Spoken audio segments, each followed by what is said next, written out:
मैं खुद को भारतीय नहीं मानता। मेरे पास जो पासपोर्ट है यह मुझे भारतीय नहीं बनाता। यह यात्रा करने के लिए बस एक कागज भर है, ऐसा कहना है खालिस्तानियों का। तो खालिस्तान है क्या? खालिस्तान का मतलब है खालसे की ज़मीन, यानी सिखों की ज़मीन। खालिस्तान के बारे में जानने के लिए हमें थोड़ा पीछे चलना पड़ेगा। 15वीं सदी के आखिर में गुरु नानक ने सिख धर्म की स्थापना की। इस परंपरा में सिखों के कुल 10 गुरु हुए, जिनमें आखिरी सशरीर गुरु गोविंद सिंह थे। गुरु गोविंद सिंह ने खालसा पंथ की शुरुआत कर सिख धर्म को एक फॉर्मल रूप दिया और इस धर्म के नियम और कायदे तय किए। अपने छोटे से इतिहास में सिख गुरुओं को मुगल बादशाहों के हाथों क्रूरता का सामना करना पड़ा था।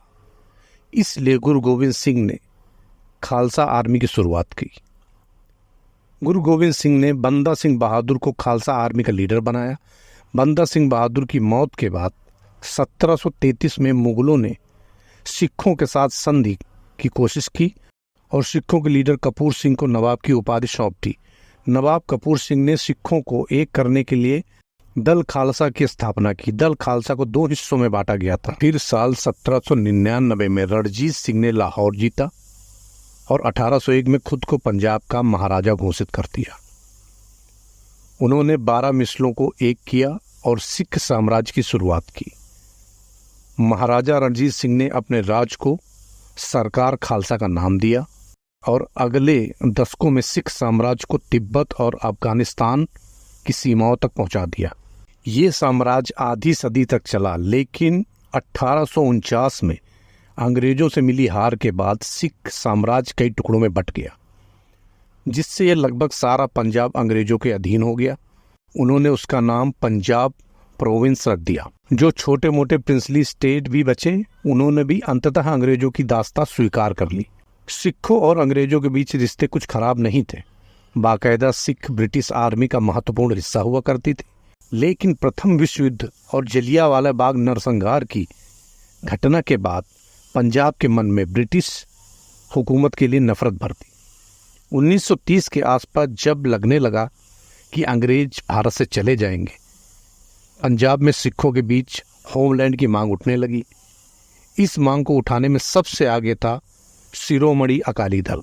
1920 में बना ये संगठन खुद को सिखों का प्रतिनिधि मानता था और मानता था सिखों का अपना अलग देश होना चाहिए। खालिस्तान की कहानी 31 दिसंबर 1929 के कांग्रेस के अधिवेशन से मानी जाती है। इस अधिवेशन में मोतीलाल नेहरू ने पूर्ण स्वराज की मांग की थी।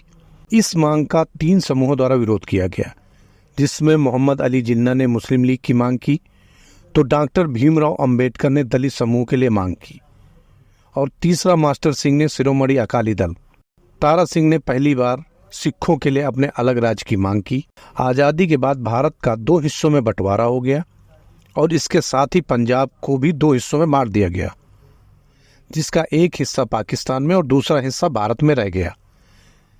जिसके बाद अकाली दल के सिखों द्वारा अलग प्रदेश की मांग और तेज कर दी गई। आसान भाषा में अगर हम इसे समझें तो खालिस्तान एक अलग स्टेट की मांग करता है। पहली बार ये मांग 1940 में अंग्रेजों के समय में की गई थी।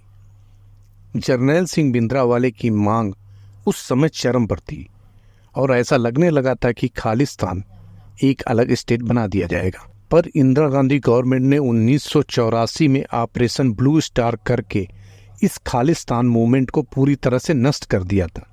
उसके बाद खालिस्तान मूवमेंट का ज़्यादा अस्तित्व बचा नहीं था।